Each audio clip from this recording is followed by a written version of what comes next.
We spoke about the importance of bridging different peoples all across the world, but the most important age in which to empower and emancipate people is when they're young. You are involved in an incredibly powerful project that aims to do exactly that. Tell me about the project. Well, it's a project that we've called Dreaming Without Borders, that happen as all good things in life do, very serendipitously or karmically. To get a very long story very, very short, about a year and a half ago I was given a keynote speech in Marrakesh, Morocco, to the largest network of K through 12 teachers in the world, and I talked about the role of language in terms of making things possible. And a teacher in the audience, out of 700 people, asked me if I could help him language enable his dream flags. I did not know what dream flags were. He showed me, and when they're tied together on a piece of ribbon, they become dreamline, like a Buddhist prayer flag. And I started looking and working and thinking about them, and you'll see some pictures of them. And I thought that in the world, there's probably 5 billion people of the world that have never had an opportunity to dream, because they've never known anyone who's much left their village, much less achieved their dream.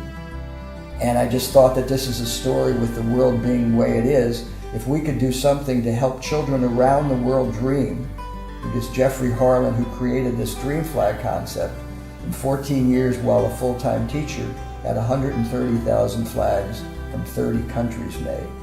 And then we got these flags to be tagged with one of the 17 Sustainable Development Goals from the UN, the SDGs, so people would know what people were dreaming about, whether it's weather, or climate, or justice, or gender.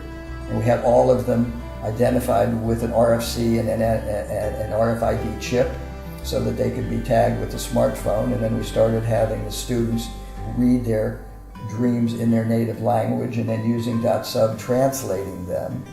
And then the point is, after that, we have a group of people, Dr. Laura Jana from Omaha, Nebraska, who's a world-renowned pediatrician and scholar about early childhood, is going to get together and evaluate the dreams of people in a specific region in Rajasthan or South Africa or somewhere, and then evaluate what their dreams are. And then my friend Sanjeev Chatterjee, who's a documentary filmmaker and academic, is going to have videographers make videos to help these children and villagers move in the directions of their dream. And then we're going to have a dream channel where we're taking 20 people as the goal. We've got 6 identified to showcase what happens when someone young coming from nowhere in one of the 20 countries of the world is dreaming, and they were successful. They become role models that the children can relate to and realize that their dreams can become reality. Exactly. Anusha Ansari, whom you know very well through Singularity University, and there's the Ansari X Prize. She was born in Tehran from a family with nothing, and when she was 6 years old, she dreamed of becoming an astronaut. She finally left Iran, got married, had a very successful career in technology. She and her husband had a successful company in the early, after the turn of the century, became very valuable. She started the Ansari X Prize, and she became a cosmonaut from Kazakhstan. And so the goal of Dreaming Without Borders is to encourage and enable students from all over the world and villagers in remote villages to express their dreams on fabric and help them achieve their dreams and move in the direction of achieving their dreams. And we think that all kinds of wonderful things in the world are going to happen. And our ultimate goal, which is a dream, and I won't talk about what kind of dream it is because it's not appropriate on camera, is to be able to have a Netflix quality series that everyone in the world sees, to see what can happen in the world when ultimately hundreds of millions or billions of people are feeling free to dream, and then helping them move in the direction of their dreams. And the interesting thing about the dreaming is it's a very deep personal thing when a student in 5th grade or 2nd grade or 10th grade expresses their dreams for their life. but they do it to their teacher.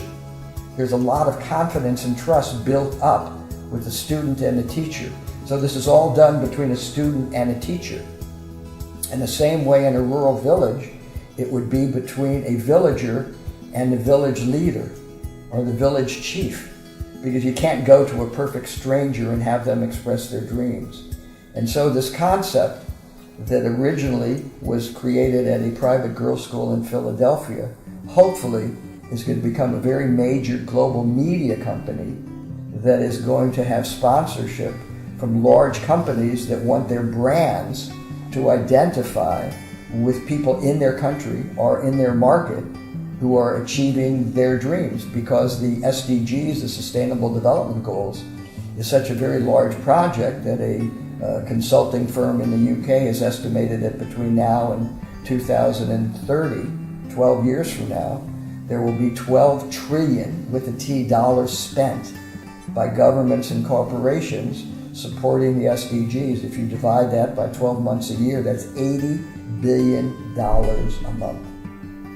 And there is nothing better really than being able to achieve those ambitious goals through the empowerment of individuals in collaboration with brands and corporations that of course want to support positive change in the world. Absolutely. And the role of Dotsub is the fact that probably 90+% of all of these dreams that we're going to be capturing are going to be in languages other than English. And in order to be able to have everyone share in the dreams, we have to translate them. So that's where the Dotsub platform was coming in. So, for example, the country of South Africa, India has 680 languages. It's a very large country. South Africa is a much smaller country, has 11 languages that basically comprise the country. So there's 11 different cultures in the country. And no one has ever been able to understand or even ask the question, what do children or villagers in these villages who speak different languages, who have different cultures, how are their dreams different? And so with the whole concept of big data that we're hearing about, all of the social media, and there's a lot of violation of privacy and big data, I think that the information that we're going to be able to uncover about knowing what different people in the world are dreaming about is wonderful. Like Sony spent, I was told that spent $30 million in the year 2017 for their brand Angry Birds to align Angry Birds with the Sustainable Development Goals. So as more and more companies are spending tens of millions of dollars to align, all of these brands that are looking for customers to build, CSR, corporate social responsibility, will be doing amazing things, because I don't think there's anything that anyone would want to identify their brand with more than their customers or their potential customers dreaming. And so that's what the idea of Dreaming Without Borders is about, to do this globally and to take the world, which all of us sort of feel is perhaps going in a little bit of a backwards direction for some values and some things that aren't as ethical and as kind as we would like them to be. And we're trying to add a different perspective to this, to helping people who have never dreamt be able to dream. Wonderful. Thank you very much, Ryan. Thank you, David.